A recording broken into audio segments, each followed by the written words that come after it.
اللهم صل وسلم وبارك على سيدنا محمد وعلى أصحابه أجمعين. هنعمل النهاردة أكلة اقتصادية وسريعة. هنجيب 1/4 كيلو عدس. ما يكلفنا، أو ممكن نجيب 20 عدس. نقول اللي بتاع المحل هات ب20 عدس. هنغسله كويس. أنا جبت ربع غسلته وحطيت عليه بصلاية وجزراية وطريقة طماطميط. كل دي من البيت، دي من الحاجات اللي احنا بنجيبها من السوق. وهنعدي اليوم، عايزة تكتري يقعد تاني يوم هاتي نص كيلو عدس هيكفيكي يومين. وتقدري ست البيت الشاطرة هي اللي تدبر وهتمشي أمورها، واحنا لازم نمشي أمورنا عشان الحياة تمشي. هنا العدس كان استوى. نسيبه يبرد وبعدين ما نحطوش في الخلاط الا لما يبرد، عشان الخلاط ما يفلقش وكده. هنا كان العدس خلص. سبته يبرد، وعم اعمل الشعرية كنت ضربته وصفيته.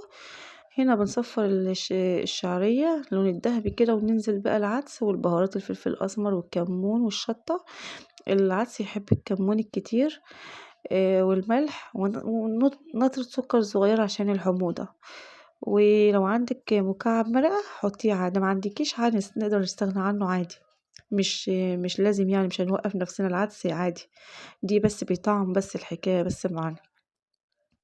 وهنا ممكن لو احنا قضينا بيه يومين، اهو ضمن الاسبوع هيتفضل 5 ايام نعمل ممكن فرخة.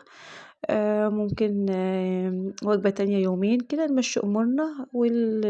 لو مشينا على النظام ده الشهر مش هيكلفنا كتير والله المصاريفه.